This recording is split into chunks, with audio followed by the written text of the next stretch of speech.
வெளிச்சம் டிவியுடன் இணைந்திருக்க பெல் ஐகானை பிரஸ் பண்ணுங்க. விடுதலை சிறுத்தைகள் கட்சியின் சார்பில் மனுநூல் விளக்க பரப்பு இயக்கத்தை நேற்று தொடங்கியிருக்கிறோம். சாதாரண மக்கள், ஏழை எளிய மக்கள், குறிப்பாக பெண்கள் விழிப்புணர்வு பெற வேண்டும் என்கிற அடிப்படையில் மகளிர் எழுச்சி மக்கள் மீட்சி என்னும் முழக்கங்களோடு இந்த பரப்பு இயக்கத்தை மேற்கொண்டிருக்கிறோம். நேற்று நான் ஆவடியில் தமிழ் சைவ பேரவையின் தலைவர் கலையரசி அம்மா அவர்களோடு துண்டறிக்கை வழங்குகிற நிகழ்ச்சியில் பங்கேற்றேன். தமிழ்நாடு முழுவதும் நேற்று எல்லா கிராமங்களிலும் தொடங்கினோம். இன்றைக்கு இரண்டாவது நாளாக 4 மணியிலிருந்து 7 மணி வரையில் வீடு வீடாக சென்று மனுநூல் விளக்க துண்டறிக்கைகளை விநியோகம் செய்கிறோம். காலம் காலமாக பெண்கள் கல்வி மறுக்கப்பட்டதற்கும் அதிகாரம் மறுக்கப்பட்டதற்கும் கருத்துரிமை சொத்துரிமை பறிக்கப்பட்டதற்கும் இந்த மனுஸ்மிருதி தான் காரணம் என்பதை 100 ஆண்டுகளுக்கு முன்பு புரட்சியாளர் அம்பேத்கர், தந்தை பெரியார் ஆகியோர் தேசம் தழுவிய அளவிலே பிரச்சாரம் செய்தார்கள். மராத்திய மாநிலத்தில் புரட்சியாளர் அம்பேத்கர் அவர்கள் 1927ஆம் ஆண்டு டிசம்பர் மாதம் 25ஆம் நாள் இந்த மனுஸ்மிருதியின் நகல்களை கொளுத்தியிருக்கிறார். அதேபோல் 1927ஆம் ஆண்டு அக்டோபர் மாதம் தமிழ்நாட்டில் அம்பேத்கருக்கு முன்னதாகவே 2 மாதங்களுக்கு முன்னதாகவே ஆதி திராவிடர் மாநாடு ஒன்றை ஒருங்கிணைத்து நடத்தினார். அந்த மாநாட்டில் மனுஸ்மிருதியை எரித்திருக்கிறார். அதேபோல் 1922 அதற்கு முன்னதாக சுயமரியாதை இயக்கத்தின் சார்பில் பெரியாரின் தலைமையில் இந்த மனுஸ்மிருதி எரிக்கப்பட்டதாக தெரிகிறது. ஆகவே 100 ஆண்டுகளுக்கு முன்பு நடந்த இந்த அறப்போர் 100 ஆண்டுகளுக்கு பின்பு இப்போது இது மீண்டும் தொடங்கி இருக்கிறது. இதை தொடங்கி வைத்தவர்கள் பாரதிய ஜனதா கட்சியை சார்ந்தவர்கள்.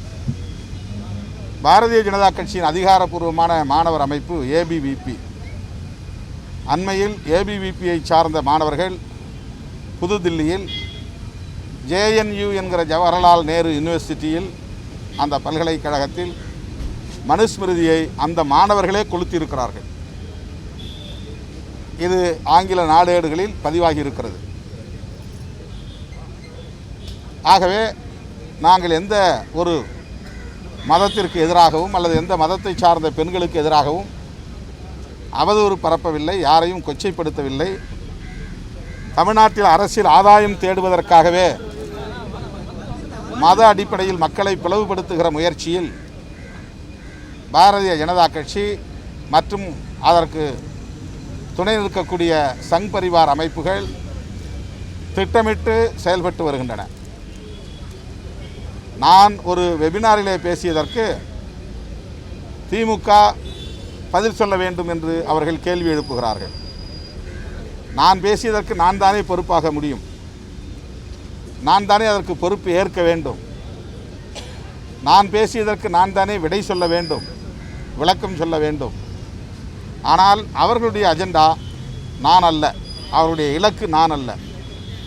எதிர்வர இருக்கிற தேர்தலில் திமுக மற்றும் திமுக தலைமையிலான கூட்டணியை குறிவைத்து அவர்கள் திட்டமிட்டு வருகிறார்கள், சதித்திட்டம் தீட்டி வருகிறார்கள். ஆகவே எடுத்த எடுப்பிலேயே திமுக பதில் சொல்ல வேண்டும் என்று கேள்வி எழுப்புகிறார்கள். இப்போது வேல் யாத்திரை என்று வருகிற 6ஆம் தேதி திருத்தணியிலிருந்து தொடங்குகிறார்கள். 1 மாத காலம் தமிழ்நாட்டில் அந்த பயணத்தை அவர்கள் மேற்கொள்ளப் போவதாக அறிவித்திருக்கிறார்கள். இது முழுக்க முழுக்க தமிழ்நாட்டு அரசியலின் போக்கை மடைமாற்றுகிற முயற்சி. இத்தனை ஆண்டுகளாக, பல 10 ஆண்டுகளாக தமிழ்நாட்டில் சமூக நீதிக்கான அரசியல்தான் முன்னெடுக்கப்பட்டது. மொழி உரிமை, இன உரிமை அரசியல்தான் வெகுவாக பேசப்பட்டது, உரையாடலுக்கு உட்படுத்தப்பட்டது. மத்திய அரசுக்கும் மாநில அரசுக்கும் இடையிலான முரண்பாடுகள் தான் இங்கே போராட்ட களங்களாக இருந்தன. காவிரி நீர் பிரச்சனைக்காக போராட்டம், இந்தி திணிப்பை எதிர்த்து போராட்டம், தமிழை ஆட்சி மொழியாக்க வேண்டும், வழக்காடு மொழியாக்க வேண்டும் என்று போராட்டம், ஷேல், மீத்தேன் போன்ற எரிவாயுக்களை எடுக்கக்கூடாது, சுற்றுச்சூழல் பாதுகாப்பு முக்கியம் என்று சுற்றுச்சூழல் பாதுகாப்புக்கான போராட்டம், ஜல்லிக்கட்டு உரிமையை பாதுகாக்க வேண்டும் என்கிற பண்பாட்டு உரிமை போராட்டம், ஈழத் தமிழர்களுக்கு உரிமை வேண்டும், அவர்களுக்கு தனி ஈழம் வேண்டும் என்று ஈழத் தமிழர்களுக்கான போராட்டம், இப்படி மாநில அரசுக்கும் மைய அரசுக்கும் இடையிலான முரண்பாடுகளை பேசுகிற ஒரு மாநிலமாக தமிழ்நாடு மாநிலம் இருக்கிறது. இதை முற்றாக மடைமாற்றம் செய்து திசை மாற்றி, இதன் திசை வழி போக்கையை மாற்றி மதம் சார்ந்த ஒரு அரசியலை பேசக்கூடிய மாநிலமாக தமிழ்நாட்டை மாற்றுவதற்கு பாரதிய ஜனதா மற்றும் அதன் தலைமையிலான சங் பரிவார் அமைப்புகள் முயற்சி செய்கின்றன. இது மிகவும் ஆபத்தானது. இந்துக்கள் அல்லாதவர்கள் அல்லது இந்து விரோதிகள் என்கிற பெயரில் தமிழ் சமூகத்தை பிளவுபடுத்த முயற்சிக்கிறார்கள். தமிழ் கடவுள் முருகனுக்கு இவர்கள் வடமொழி கலாச்சாரத்தை திணித்து அதையும் உள்வாங்கி செரிப்பதற்கு, விழுங்குவதற்கு முயற்சிக்கிறார்கள். தமிழ் கடவுள் முருகனுக்கு தமிழ் கலாச்சாரத்தின் அடிப்படையில் தான் இதுவரையில் பண்பாட்டு விழாக்கள் நடைபெற்று வருகின்றன. இவர்கள் விநாயகரை உள்வாங்கியதைப் போல முருகனையும் உள்வாங்க துடிக்கிறார்கள்.